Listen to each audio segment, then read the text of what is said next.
귀한 찬양 감사합니다. 우리 성가대 지난주에 임명하고 오늘 성가대원에 같이 우리 찬양했는데 아마 코로나 바이러스 시작되고 이후에 아마 제일 많은 줄이 이렇게 앉은 거 아닌가 생각이 되어집니다. 우리 성가대를 격려하는 마음으로 박수 한번 드리도록 합시다.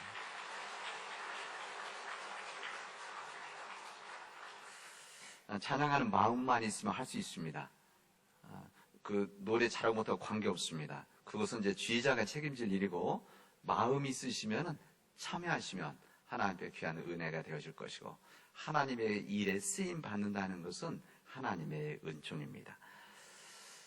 지난 6일, 1월 6일은 주연일입니다. 주연절이라고 하고 그리고 오늘이 주연 첫 주일입니다. 이 주연절은 창조주 하나님께서 이 땅에 예수 그리스도 안에서 자신을 드러내신 빛으로 드러내신 날이자 절기라고 할 수가 있습니다. 우리 성탄절기를 통해서 이 땅에 오신 하나님, 이 땅에 인간의 몸으로 오신 예수 그리스도에 대한 주님의 역사, 또 감격, 감사를 나눴다고 한다면 이 주연절기, 이번에는 2월 셋째 주일까지인데 사순이 시작되기 전까지 이 주연절기는 이 땅에서 이루시고자 하는 하나님의 나라를 우리에게 예수 그리스도를 전해주신 하나님의 나라를 안의 말씀을 우리에게 전해주시고 또 이 땅에 오신 하나님 예수 그리스도가 누구신지를 이 말씀을 통해서 우리 함께 전하고 나누는 절기입니다. 이 절기가 이 주연절기가 우리 모두에게 귀한 은혜가 되어지기를 바랍니다. 제가 설명을 길게 했지만 사실 궁극적으로 무엇인가 하면 우리가 이 땅에서 어떻게 살아가야 될 것인가, 우리가 믿는 자로서 이 땅에서 어떤 삶을 살아갈 것인가를 우리가 주님의 백성으로, 주님의 제자로, 주님의 종으로 어떻게 살아갈 것인가를 우리에게 말씀을 통해서 주시는 거룩한 절기들입니다.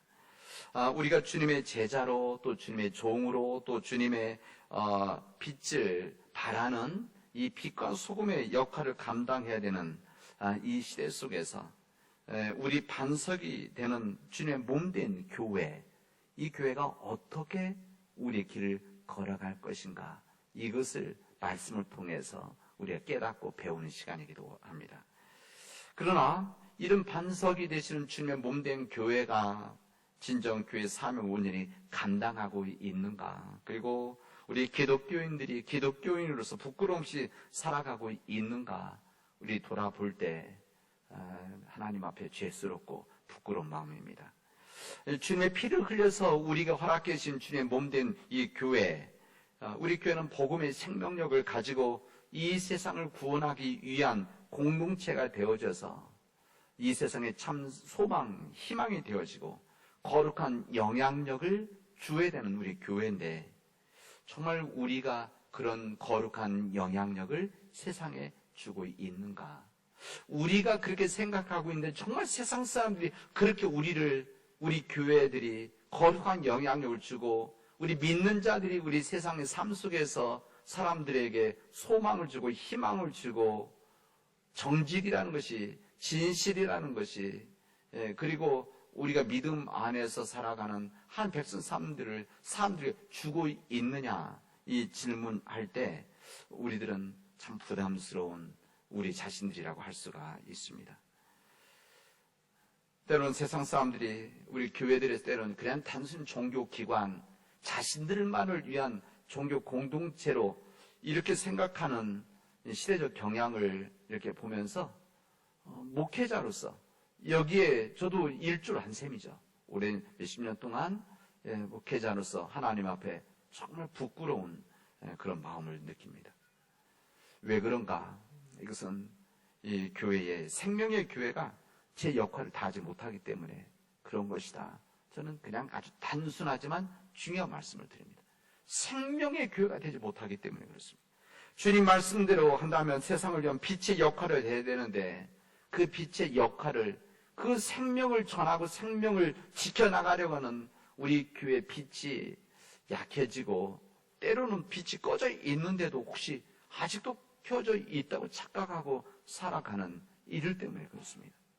주님은 이 세상에서 맛을 내는 또 세상에 부패되는 것을 막는 소금의 역할을 감당하라고 했는데 주님 말씀대로 소금의 맛을 잃어버리고 살아가는데 여전히 우리가 소금의 맛을 가지고 있다고 살아간다고 한다면 이런 문제는 우리 안에서 부끄러운 일이 계속되어질 것입니다. 여러분, 2023년 새해가 시작이 됐습니다. 하나님께서 허락해 주신 새해. 그러나 우리에게 다가오고 있는 이 새해는 우리에게 끊임없이 다가오고 있죠. 오늘 새해는 만만하지 않습니다. 이 사회를 이끌어가는 정치가 방향을 잃고 헤매고 있다는 것을 아마 여러분 안타깝게 보고 있을 것입니다. 이 포스트 코로나, 이 코로나 이후의 시대, 이 시대 속에서 많이 좋아졌다고 하지만 여전히 우리 경제들이 이 빨강등이 켜져 있어서 미래가 분명하지가 않습니다.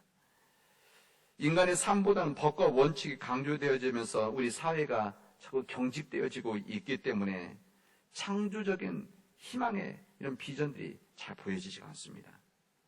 더욱 안타까운 것은 생태계의 경고 같은 여러 현상들을 바라보면서 인간의 편리함, 인간의 풍요로움, 이것을 위해서 끊임없이 경제 발전의 논리로 이 시대를 이끌어가고 있는 이 시대 전체 뿐만 아니라 이런 신음 속에 있는 하나님의 창조 질서를 신음하는 이 창조 질서를 눈을 감고 외면하고 있다는 이 자체가 참으로 안타까운 일입니다. 믿음을 가진 사람들이 이 시대 속에서 어떻게 살아가야 되느냐? 2023년 우리 한반도, 우리 이 땅에 살아가고 있는, 그리고 하나님께서 우리 성지적으로 허락해 주신 이 남은 땅에 살고 있는 우리가 어떻게 살아가야 되느냐? 복음 앞에서 우리는 오늘 이 본문의 말씀을 통해서 우리 진정해야 될 일들은 긴박한 회개를 외치는 것이다. 오늘 말씀 우리에게 전해주십니다. 긴박한 회개, 더 미룰 수 없는 그 회개, 전환적인 삶이죠. 전환적인 삶. 이것이 없이는 우리에게 내일이 없다는 것을 오늘 하나님 말씀 우리에게 전해주시고 있습니다. 이런 시대적인 상황 속에서 새해를 시작한 우리 모두에게 오늘 우리 교단 전체가 읽고 있는 오늘 본문의 말씀들, 구약에 있는 말씀, 에스겔서에 있는 말씀은 우리에게 정신을 차리도록 어깨를 준 죽비, 이 죽비와 같이 주신 말씀을 우리에게 해주십니다. 주님께서 에스겔 선지자에게 말씀하십니다. 너를 이스라엘 민족의 파수꾼으로 세운다 말씀하십니다. 이 바벨론 포로, 이 민족, 절망적인 이 민족 앞에 이 주님 말씀을 전했던 에스겔 선지자에게 너를 이스라엘 파수꾼으로 세운다 말씀하신 겁니다. 여호와의 말씀을 듣고 그냥 파수꾼이 아니라 주님의 말씀을 듣고 주님을 대신해서 백성들을 깨우치는 백성이 되리라고 주님의 명령입니다. 여러분, 파수꾼은 구경꾼이 아닙니다. 이 구경꾼은 자신이 보는 상황과 사건들에 대해서 객관적으로 그냥 곁에서 보기만 하면 됩니다.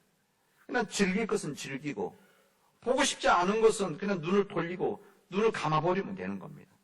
그리고 보고 있는 상황, 사건에서 책임질 것도 없고 마음 아파할 필요도 없습니다. 왜? 구경꾼이니까. 구름에 달그듯이 살아가는 나그네 인생, 이렇게 살아도 어느 누구도 문제 삼지 않습니다. 그러나 파수꾼은 다릅니다. 파수꾼. 이 파수꾼 영어로 워치맨, 그게 보고 있는 사람 아닙니까? 파수꾼입니다. 이 파수꾼은 깨어 일어나 있어야 되는 사람입니다. 깨어 일어나 있어야 되는 사람. 파수꾼은 다른 사람들이 자고 있을 때 눈을 뜨고 세상이 돌아가는 것을 보고 있어야 되는 사람이 파수꾼입니다. 제가 사전을 주면서 찾아보니까 파수꾼의 의미는 일정한 곳에서 경계를 하며 지키는 사람, 그게 뜻이 하나고, 두 번째 뜻은 개인이나 집단의 건강이나 사상 따위를 지켜주려고 애쓰는 사람을 비유적으로 하는 말, 이렇게 되어져 있었습니다. 이게 무슨 말입니까? 그러니까 세상의 삶을 지켜주려고, 세상의 삶을 지켜주려고 애쓰는 사람, 일정한 지역에서 세상을 지키는 사람이 바로 뭐냐? 파수꾼이란 말입니다. 파수꾼. 하나님께서는 주님의 종인 에스겔에게 민족의 파수꾼으로 세우겠다고 명령하시고 약속하신 겁니다. 이스라엘 민족들을 지켜주고 이스라엘 민족들을 애써주는 사람이 되라고 하는 주님의 말씀이고, 바르지 못한 이런 악한 영향력을 경계하라고 알려주라는 것이고, 그 일을 지켜라, 이 일을 에스겔 선지자에게 해주신 것입니다. 하나님께서는 이 파수꾼 자신의 말을 전하는 것이 아니라 주님의 말씀을 듣고 주님을 대신해서 말해주고 그들을 깨우치는 사람이다, 이렇게 주님 오늘 본문은 말씀하십니다. 오늘 읽은 본문에는 6번이나 깨우치라는 말이 나옵니다. 깨우쳐라, 이런 말이 나옵니다. 하나님이 세우시는 민족의 파수꾼은 이스라엘 백성들을 깨우치는 사람이다. 이스라엘 민족들을 깨우는 사람이다. 깨닫게 하는 사람이라는 것을 알려주십니다. 여기 파수꾼이라고 하는 이 사명, 파수꾼이 해야 될 사명이죠. 이게 깨우치다, 이런 뜻인데, 이 깨우치의 원문, 히브리 성경 원문에는 이게 짜하르 이렇게 되어 있습니다. 이게 무슨 말인가 하면은, 이것은, 이 짜르라는 말은 경고한다는 말입니다. 워닝, 경고한다. 그러니까 하나님의 말씀대로 살지 못하는 사람들과 공동체에게 훈계하고 가르치고 경고하는 일을 하는 자가 바로 파수꾼이다. 주님이 그렇게 말씀을 하셨습니다. 그런데 오늘 본문의 말씀엔 그 다음에 이런 준엄한 말씀을 하십니다. 이 악한 사람에게 악한 삶을 깨우쳐 주지 않거나 경고를 하지 않으면, 그리고 그 악한 사람이 그 훈계와 경고에 순종하지 않고 악한 길을 가다가 죽으면 역시 파수꾼에게도 책임이 있어서 목숨을 보존하기 어렵다, 이렇게 이야기하십니다. 이게 무슨 말입니까? 그러니까 이 파수꾼이 이 악한 사람이 있을 때 악하다고 말해주고 이 사람이 바르게 살아가지 못하도록 하지 않으면, 그러다가 이 사람이 악한 사람으로 그냥 죽으면 그 책임이 파수꾼에게도 있는 것이다. 주님 뭐라고 할까? 심판의 말씀은 너희들이 파수꾼의 목숨을 보존하기 어렵다, 이렇게 말씀하십니다. 파수꾼이 그 역할을 감당하지 못하면 이런 일이 있을 수 있는 것이다 말씀해 주시죠. 마치 요즘 국회에서 용산 참사 12구 이 문제 때문에 좀 청문회 하는 것을 제 뉴스에서 봤었는데, 그런 일 아니겠습니까? 이 용산에서 정말 귀한 그 생명들이, 그 가족들의 아픔, 절규를 아마 여러분은 보셨을 것입니다. 너무나 마음 아픈데, 그때 파수꾼과 같이 있어야 되는 그 사람들이 그곳에서 그 역할을 하지 못했기 때문에 정말 수많은 젊은이들의 생명을 잃었을 때 그 파수꾼들이 책임이 있었던 것처럼, 우리 주님께서는 파수꾼의 역할을 감당하지 못하면 그 파수꾼의 책임이 있다. 성경은 그들의 목숨을 보존하기 어렵다, 이렇게 말씀하십니다. 그런 거죠. 이 파수꾼의 역할이 참으로 중요합니다. 이것을 에스겔 선지자에게 민족의 파수꾼을 세운다 말씀하신 겁니다. 이 구약의 선지자들, 에스겔도 선지 중 하나 아닙니까? 에스겔 선지자가 파수꾼이었다고 한다면 이 초대 파수꾼들 누구냐? 사도들이었었습니다. 사도들. 예수님의 십자가 사건과 부활의 사건을 체험했던 사도들은 그들의 남은 인생을 주님을 위해서 헌신하는 복음의 파수꾼으로 살아갑니다. 복음의 파수꾼. 복음의 말씀을 가지고 부활하신 예수님을 전하는 사람이 되어진 겁니다. 그들은 파수꾼의 사명을 가지고 사람들에게 예수 그리스도와, 다시 부활하신 예수 그리스도, 세상의 빛이 되신 예수 그리스도, 생명이 되신 예수 그리스도를 전하는 파수꾼의 삶을 그들이 살았습니다.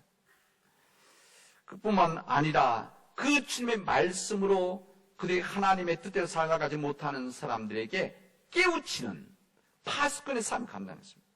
그들이 하나님의 뜻대로 살지 못한 그들을 깨우쳐서 경고하는 일들을 이 복음의 사도들이 파수꾼에서 했다는 이야기입니다.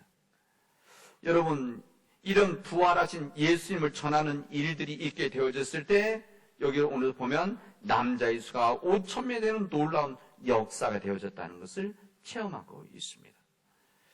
이런 놀라운 역사를 두려워하는 사람들이 있었습니다. 왜? 예수님을 십자가에 매달은 사람들이 있었기 때문에. 십자가에 올린 사람들이 있었기 때문에. 이 십자가에 올린 사람 누굽니까? 그 당시 때 제사장들입니다. 그리고 종교 지도자들, 바리새파 사람들, 그리고 관리들입니다. 그리고 원로들입니다. 이런 사람들이 예수님을 십자가에 매달았기 때문에 그래서 주님을 그들이 이제 없애버린 성공했기 때문에 부활하신 주님을 전한 이 제자들을 부담스러웠습니다. 부담스러울 정도가 아니라 그냥 놔둘 수가 없었습니다. 그래서 그들을 붙잡아 놓고 신문을 냈습니다. 그리고 위협을 한 거죠. 위협을 주고 너희들이 나가서 예수님의 이름으로 말하지 말아라. 가르치지 말라. 경고를 하게 되었습니다. 오늘의 말씀입니다. 이 초대교회 시대의 복음의 파수꾼을 부름하던 이 사도들은 이 상황에서 놀라운 증언들을 합니다. 베드로가 대표해서 성령 충만해서 이렇게 이야기합니다. 너희가 십자가에 못 박고 하나님이 죽은 자 가운데서 살리신 나사렛 예수 그리스도의 이름으로 행하는 일들을 당신들은 절대 막지를 못할 것입니다. 절대 하나님이 하시는 일들, 당신들이 아무리 못을 박았고 예수님을 죽음에 이 무덤에 넣었다고 하지만 다시 부활하신 예수 그리스도의 이름으로 행하는 모든 일들은 너희들은 당신은 막지를 못할 것입니다. 이런 고백을 합니다. 증언이고 선포죠. 이 사도들이 예수님의 십자가 부활 사건을 만나기 전에 제자들의 모습, 우리 복음서에 나와 있는 이 제자들의 이 모습과 행적과 말하는 것과는 완전히 다른 이야기를 썼습니다. 이들이 예수님 진정한 부활하신 주님을 그리고 성령 체험한 역사가 있기 전에는 그런 나약한 삶, 때로는 주님을 외면하는 끝나 도망까지 가지 않았습니까?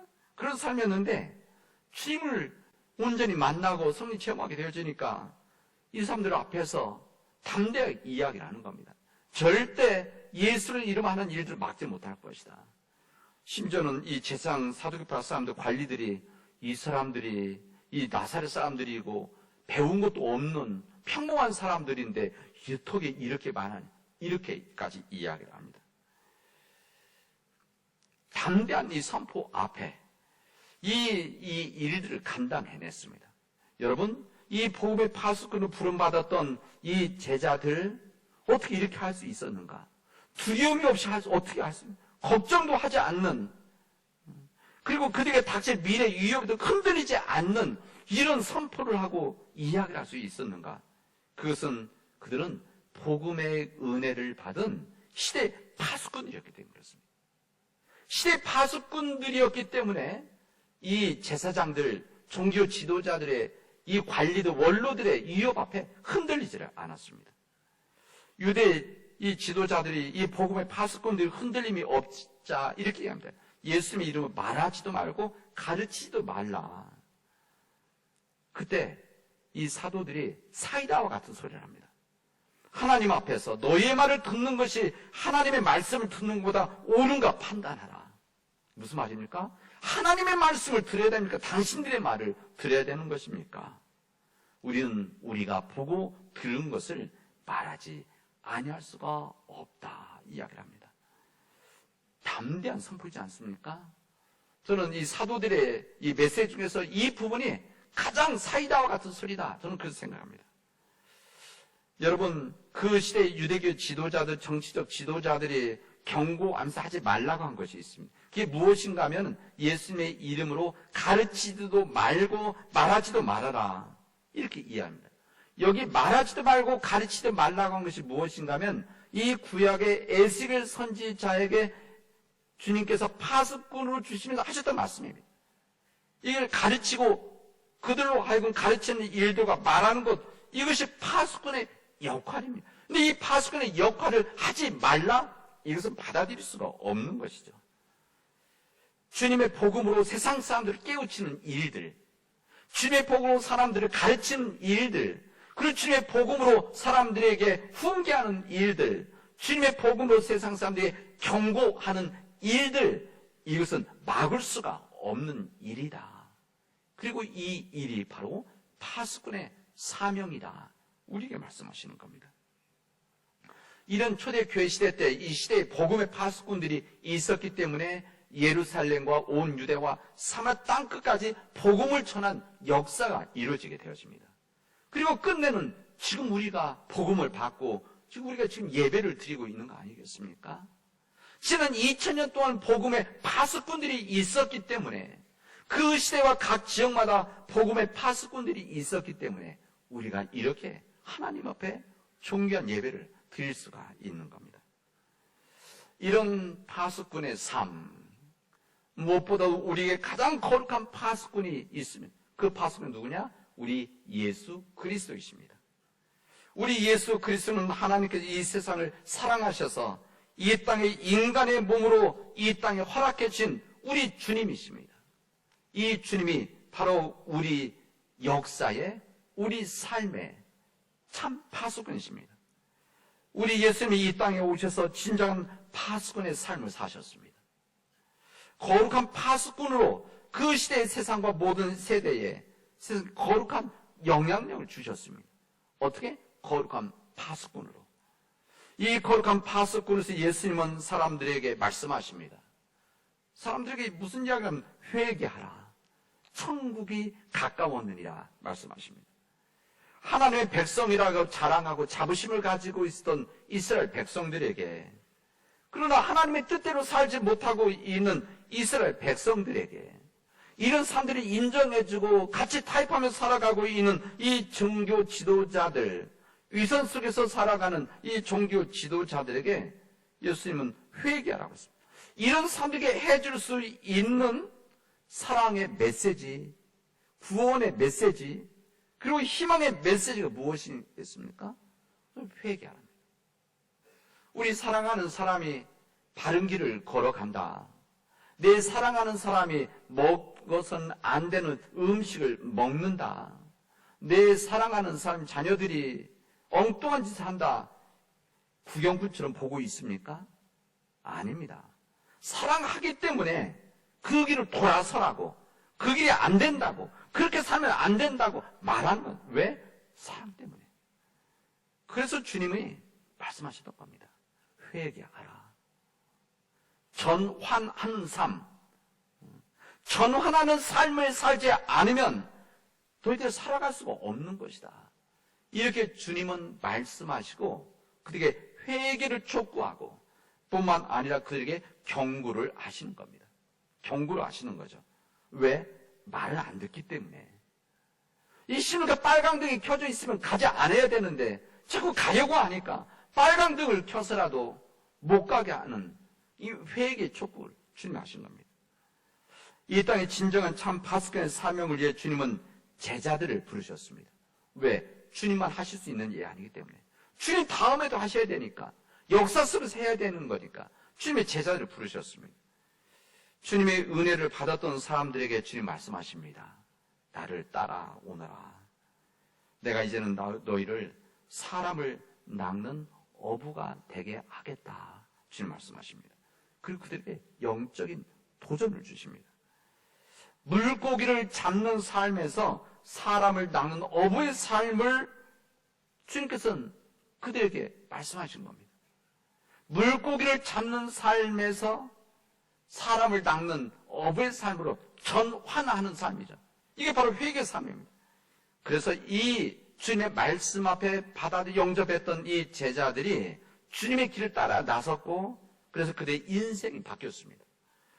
이 첫 번째 제자가 됐던 그들은 참 파수꾼이신 예수님을 따라 나섰습니다. 그 길을 나서기 위해서 베드로와 안드레 형제는 그들을 지켜주었던 그물을 버렸습니다. 그리고 앞으로 지켜줄 예수님을 따라 나섰던 야고보와 요한은 그 길을 나서기 위해서 배를 버리고 그리고 아버지까지 버려두고 참 파수꾼의 삶으로 선택하고 나갔다는 것을 오늘 성경은 우리에게 알려주십니다. 그물과 배를 버리고 떠난 제자들, 지금까지는 물고기를 잡는 일, 물고기를 잡는 인생에서 사람을 잡는 인생, 사는 인생으로 변환되어지는 그들 결단이었었습니다.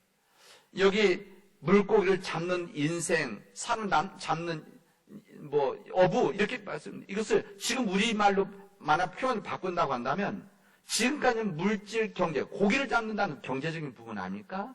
이 물질 경제 위주의 삶에서 인간 위주의 가치관을 가지고 있는 삶으로 전환한다, 바꾼다, 그런 이야기입니다. 이런 삶으로 제자들을 주님을 부르신 겁니다. 이제 이 주님의 부르심이 이제 우리에게 주어졌습니다. 오늘 이 말씀은 예수의 선지자, 지금부터 2500년 전, 2400년 전 이스라엘 땅에서 이루어졌던 하나의 예수가 주셨던 말씀, 그리고 2000년 전 이스라엘 땅에서 이루어졌던 이 파수꾼에 대한 이 영적 도전과 이 주님의 말씀이라고 한다면, 이 말씀은 살아있는 말씀이 우리에게도 똑같이 주어지고 있습니다. 주님께서는 지금 이 시대 속에서도 하나님의 뜻을 따라서 참 파수꾼을 찾고 계십니다. 그리고 참 파수꾼의 삶을 우리가 살아가기를 주님은 말씀하시고 있습니다. 하나님의 말씀, 다시 말해서 내 말과 내 뜻이 아니라 하나님의 말씀을 가지고 세상 사람들에게 전하고, 내 뜻대로 살아가는 것이 하나님 뜻대로 살아가는 것을 세상 사람들에게 알려주고 가르치고 훈계하고 깨닫게 하는 그런 일들을 감당할 이 시대의 복음의 파수꾼들을 지금 찾고 계십니다. 그게 누굽니까? 바로 여러분들입니다. 우리들입니다. 우리가 주님의 부름을 받은 사람이라고 하는 것은, 주님께서 우리를 부르셨다는 것은 우리로 하여금 이 시대에 참 파수꾼으로 살기 위한 주님의 부르심입니다. 이제 여러분 이 세상에 나가서 깨어 일어나 있는 참 파수꾼의 삶을 살아가도록 하십시오. 나는 내 능력도 없고, 난 힘도 없고, 뭐 가진 것도 없고, 그냥 어제와 같은 오늘과 같이 내일도 살아가는 이런 사람으로 여러분 자신들을 평가절하하지 마시고, 여러분들은 하나님의 부름받은 정말 귀한 하나님의 존재, 다시 말해서 에베소 2장 10절에 있는 우리들은 하나님의 작품, 위대한 작품이기 때문에 예수 그리스도 안에서 하나님께서 지으신 목적, 이 목적을 가지고 여러분이 있는 모든 곳에서 참 파수꾼의 삶을 살아가시기를 바랍니다. 여러분, 여러분의 가정에서 참 파수꾼의 삶을 살아가십시오.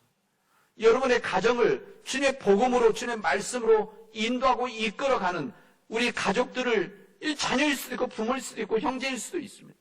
깨우치고 가르치고, 때로는 그것이 아닐 때는 경고까지 해서라도 주님의 뜻을 살아가도록 말해야 되는, 이끌어가야 되는 파수꾼의 삶을 살아가시기를 바랍니다. 여러분, 여러분이 일하고 있는 일터, 여러분이 일한 직장, 여러분이 일하고 있는 여러분 직장에서, 사무실에서, 모든 곳에서 여러분 참 파수꾼의 삶을 살아가야 됩니다. 그냥 이순신 장군처럼 내 죽음을 알리지 말라, 마찬가지로 내가 기독교인 세상에 알리지 않는 이런 삶이 아니라 나는 그리스도인입니다. 나는 예수 그리스도라는 참 파수꾼입니다. 이런 사명을 가지고 여러분이 일하는 모든 직장, 일터, 이웃들 가운데 모든 모임 속에서 그 파수꾼의 삶을 살아가는 노력과 헌신을 하시기 바랍니다. 여러분이 있는 그곳이 바로 교회입니다. 여러분이 있는 그곳에서 참 파수꾼의 삶을 살아가십시오. 사랑하는 우리 믿음의 교우 여러분, 아무리 시대가 어두워지고 또 희망의 심지가 약해지고 있다고 하는 이 시대 속에서 정말 참 파수꾼 우리 교회가 되어져야 됩니다. 우리 교회가 이 시대의 파수꾼이 되어야 됩니다. 우리 교회가 주님의 말씀을 우리 교회가 전하는, 담임 목사가 전하는, 말하는 것이 아니라 주님이 말하는 것을 이 세상에 전하고, 이 시대 속에서 우리 교회가 참 파수꾼이 되어 깨어 일어나서 이 세상이 건강하지 못할 때, 문제가 있을 때, 아플 때 우리가 주님의 말씀을 전하고 경고하고 깨우치고 그 깨워 일으키는 이런 파수꾼의 삶을 우리 교회가 감당해야 됩니다. 그 사명을 위해서 우리가 부름받은 거 아닙니까? 이 사명을 위해서 남은 118년 전에 우리 교회를 허락하신 거 아닙니까? 우리 교회를 통해서 지난 몇십 년 동안 우리 교회 가족들이 자라나서 세상에 흩어져서 파수꾼을 키워낸 그 일을 우리가 감당한 거 아니겠습니까? 우리 교회 학교는 다시 말해서 미래를 위해서 파수꾼을 지금부터 키우는 우리 교회 학교입니다. 이런 파수꾼의 사명, 여러분 그 사명을 여러분의 삶 속에서, 여러분의 가정에서, 여러분의 일터에서, 여러분이 일하고 있는 직장 속에서, 우리 남은 지역에서 이 사명을, 파수꾼의 사명을 감당하는 우리 믿음의 교우들이 되어지길 바랍니다. 주님께서 함께 하시고 도와주실 것입니다. 기도합시다. 은혜가 풍성하신 하나님 감사합니다. 참 파수꾼이신 예수 그리스도를 우리가 믿고 주님이 그 길을 따라가면서 이 시대에 참 파수꾼의 삶을 살아갈 수 있도록 인도하여 주시옵시고, 우리 교회가 이 시대와 이 땅에 참 파수꾼의 사명을 감당하도록 인도하여 주시옵소서. 예수님의 이름으로 기도합니다. 아멘.